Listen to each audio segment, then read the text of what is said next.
Welcome to the Resilient Retail Game Plan, a podcast for anyone wanting to start, grow or scale a profitable creative product business with me, Catherine Erdley. The Resilient Retail Game Plan is a podcast dedicated to one thing, breaking down the concepts and tools that I've gathered from 20 years in the retail industry and showing you how you can use them in your business. This is the real nuts and bolts of running a successful product business, broken down in an easy, accessible way. This is not a podcast about learning how to make your business look good. It's the tools and techniques that will make you and your business feel good. Confidently plan, launch and manage your products, and feel in control of your sales numbers and cash flow to help you build a resilient retail business.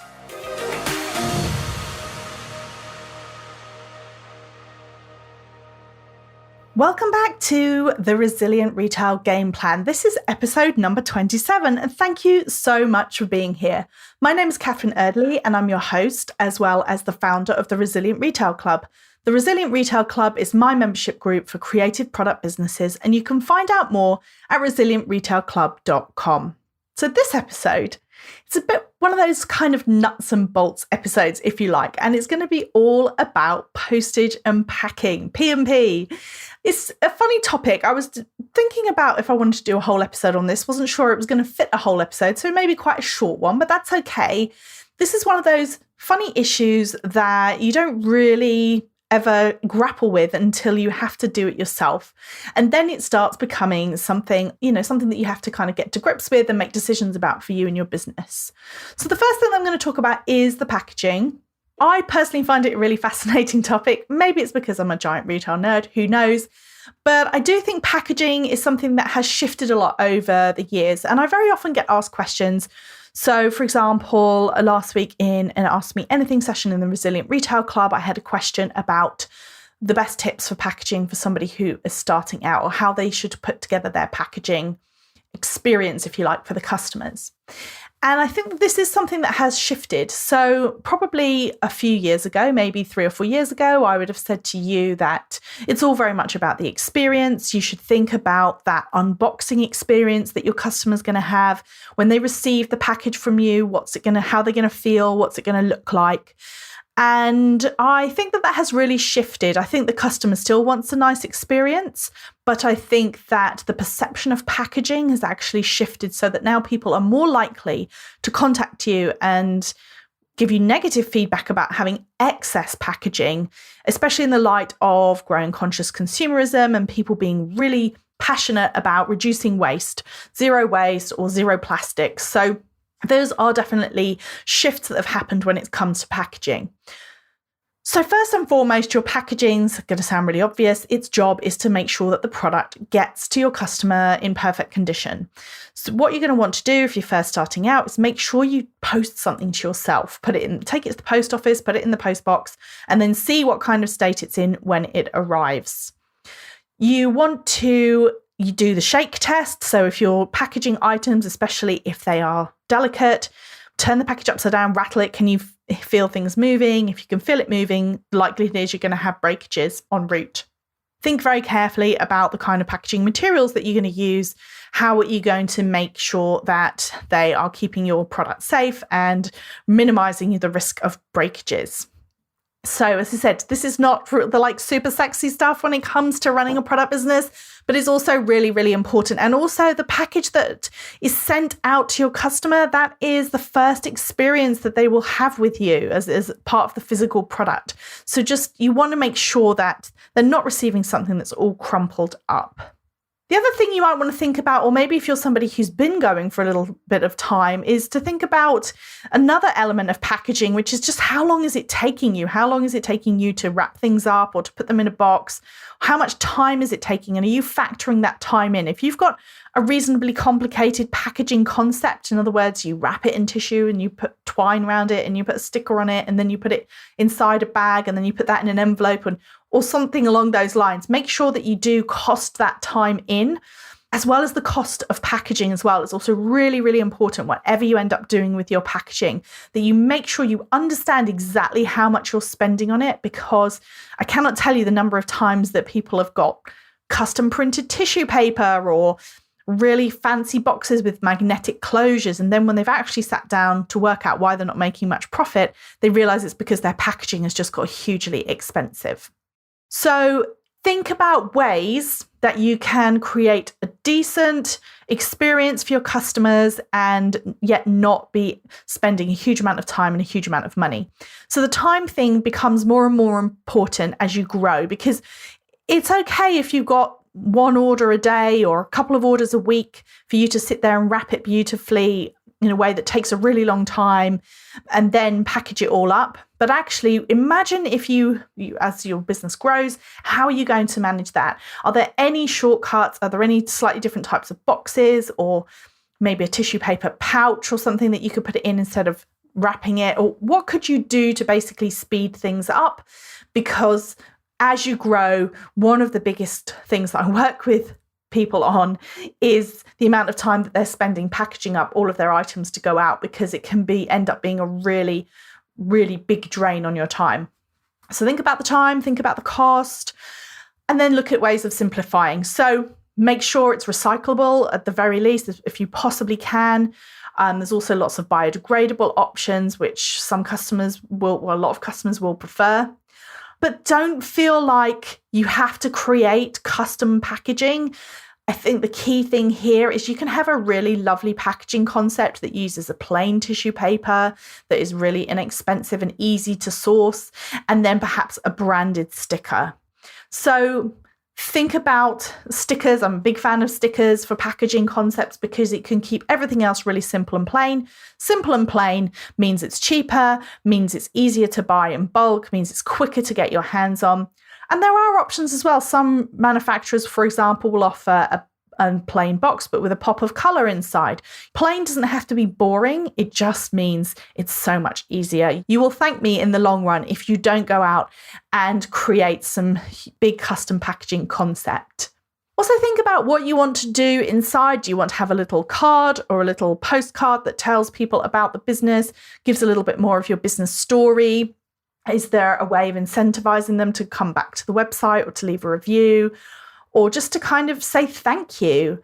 I've seen some really fun ones that I've received in packages from small businesses as well that just kind of highlight the fact that it's a small business. So it says something like, with love from our home to yours, or fun ones where it says, like, this was packed by so-and-so at this time and it was raining outside, or something like that. Just something fun or silly that just really highlights that it's a personal touch behind it. And of course, there are ways you can offer bounce back discounts, so 10% off your next purchase to encourage them to buy again. You can put in a social media hashtag or ask them to take a photo and tag you in it for a chance to get a £5 voucher. All of those kinds of things. There's lots of ways to kind of keep that conversation going between your customers once they've received an item and getting them to come back from you or to spread the word in other ways. The other thing I just wanted to touch on with packaging is to talk about gift packaging. So this year, or this last 12 months, then distance gifting, you've probably heard me talk about this before. It's something that has been a huge driver of sales for lots of small businesses because people are away from the ones that they love and they want to be able to send them things to let them know that they're thinking about them. So you need to have, I would highly, highly recommend that you have the option, you make it really clear, you can send a gift to somebody. And usually that means that it doesn't have to be an elaborate gift concept. I would say arguably so many times when I buy something from a small business, it's sent to me so nicely wrapped and put together that I would be very happy if I was gifting it to somebody and that was how they received it. So don't always feel like gift packaging has to be a separate concept. If you're already wrapping tissue with a nice sticker and a nice postcard or a handwritten note, for example, then that's probably enough. And most people, when they want to send a gift, they just want to know it's not going to turn up in a poly bag rattling around a tatty cardboard box. So make sure that you are telling customers that you can dispatch to another address, it will come tissue wrapped, that you can write a card, and make sure that they're aware of that. There's nothing wrong with having a premium option. So for example, you might upgrade it to more actual gift wrap as opposed to tissue paper, or you're going to tie a ribbon around it, Or maybe you offer a printed message as a free option, but if you want it handwritten on a card, that is a cost, because obviously handwriting takes a long time. So you can have multiple concepts for packaging and you can charge for it. Definitely charge for it.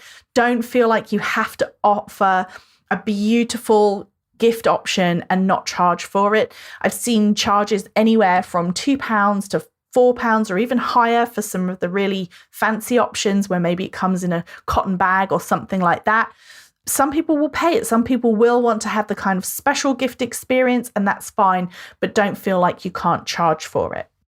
So postage then, coming on to postage, we're talking about packaging, talking about postage. Now, one thing I would suggest is that you take a look at resilientretailclub.com/toolkits. There is a toolkit called Start Your Business, and in that there is a PDF that goes through all of the different options for postage. I'm not going to cover that in this episode because I think it would be probably a really dull episode if I just talked you through all the different ways that you can send your packages.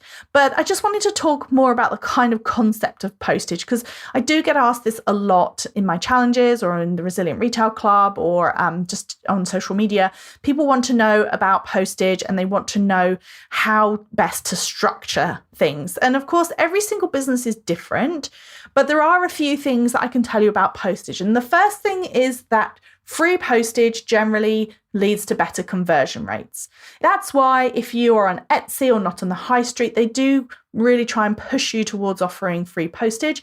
And it's because the number one reason for an abandoned cart, so abandoned cart being that somebody has put something in their cart, they've gone to start the checkout process, and before they finish the checkout process, they end up leaving and not completing that purchase. The number one reason for that, the number one reason that happens is because of an unexpected postage charge or postage being too high, which is why free postage is something that generally converts better, because that step isn't there. You get to the end of the checkout and lo and behold, there is no postage charge. If you can make it work, then you could offer free postage. So for example, research has shown that people would rather spend £28 on an item than £25 plus £3 shipping, which seems completely nonsensical, but this is what the research has shown. Partly because I think people pick an item because they kind of have a budget in mind. They think, oh, I want to spend about £25. They see an item, pick it, and then they get to the checkout and then, oh yeah, that's right, there's postage as well.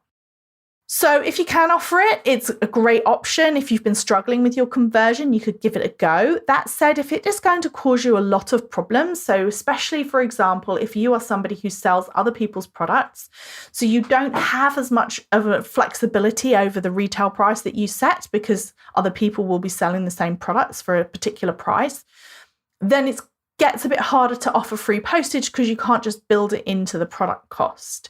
So I would say free postage is great, but if you can't do it, don't put yourself in a situation where you're not making enough money because you offered free postage. People do still pay for postage. They are aware of it. They are aware that this is the reality of small businesses increasingly, and that, you're not Amazon Prime. It's not to say that if you put postage on your business, then nobody will buy. But if you can do it, do it. Or think about having what I call a smart postage limit. So, for example, if you know that your average order value is £36, set your free postage limit at £40. Just slightly up from, not miles away from what your average order value is. If you make it too high, then people just in general won't even notice it because it's not relevant to them. They're spending a lot less. But if you put it maybe around 10% higher than your average order value, then it just gives them that incentive to add that one extra item to their cart, to add a little extra, put something else in, to push it over the free postage limit. So I would definitely consider using it as a sort of a incentivizer. It can also be something you could offer to your mailing list or as a special offer at some time of the year. As opposed to offering a discount, you could be offering a free shipping. At the moment, obviously, overseas shipping is tricky if you're listening to this in the UK. It's also really difficult. You may have to say, even if you're offering free shipping, you might want to make it clear that it's free UK shipping. It's very difficult. I mean, occasionally you find brands who offer free worldwide shipping, but it's pretty rare. And then you have to make a decision with your international shipping. Do you want to just average it out? So look at the last 6 months or 3 months, however long you've been trading, and look at how much on average it costs to ship abroad, and then just use that as your shipping cost. Or are you going to have people contact you for specific quotes, which may be worthwhile if you're somebody who sells bulky or higher priced products. But for most people, if you're just selling lower priced products, you may just want to consider putting in an international shipping charge. As it stands in February 2021, obviously there's still a lot of disruption and confusion over shipping abroad. If you're somebody who only takes a very, very small proportion of your sales from overseas, you may want to consider turning off that option for right now until we kind of get a better sense of what's going on. But that will really depend on your business and what you feel comfortable with. It's not necessarily that it's confusing, it's just that a lot of the overseas shipping options have got more expensive, and obviously there are some delays at the moment. Basically, postage, think about it as another lever that you can pull to try and encourage people to increase their order value. Also think about bundles, for example, so putting together multiple products. This could also go hand in hand with gift wrap. So you could have an option where it is a gift option. It's got a nicer gift wrapping concept. Maybe you put in a box or something, and then the postage is included. So sometimes that's a way around, or a nice way to offer free postage is to kind of put it all together as a gift offering and say, this is the price, including postage, to send it. And then it's just nice and clear and easy for your customers. So there you have it, short and sweet. Postage and packaging, real nuts and bolts of running a business, but also really important. The other thing just to say as well about postage is always just underpromise and overdeliver. So you might want to put a note about your delivery times being longer than they normally are, just to give you a bit of that breathing space. It's also worth thinking about, even if you do have a sort of standard shipping option, do you want to introduce, especially closer to peak selling time? So for example, in the run up to Valentine's Day, the last few days before Valentine's Day, introducing or always having an option to upgrade to, say, next day delivery. So again, don't feel like you only have to offer the lowest price postage option. I think sometimes people will choose convenience and speed over cost. So there's nothing wrong with you saying, listen, if you pay £5.50 for overnight delivery or whatever it costs you, make sure you're not being left out of pocket, but do have a premium option for your shipping. There's nothing wrong with that. Nothing wrong with you offering it to customers. As I said, it doesn't mean you have to be out of pocket. You can charge them as much as it costs you, but there will be a customer, there'll always be a customer really, who will end up choosing that kind of speed and convenience over price, especially once you get to those deadlines, those people who've woken up 2 days before Valentine's Day and realise that they don't have a gift for their loved one. So something to think about, especially around key holidays and definitely at Christmas. So as I said, if you enjoyed this episode, then why not get the postage guide, the PDF, which gives you more details about all the different postage options, the various different couriers and various different Royal Mail options. It's very easy to get your hands on it, and you'll get so much more as well. It's part of the Start Your Business Free Toolkit, which is a collection of resources designed to help you take your business to the next level or get it started. To download the toolkit, visit www.resilientretailclub.com/toolkits. And if you've enjoyed this episode, then do follow me on Instagram at Resilient Retail Club. Tag me where you're listening. I absolutely love it whenever people tag me in, show me where they're listening to the podcast. Do take a minute to rate and review the podcast. If you have a second, it just really helps so much. And of course, if you subscribe, you will be the first to hear when the new episodes are released.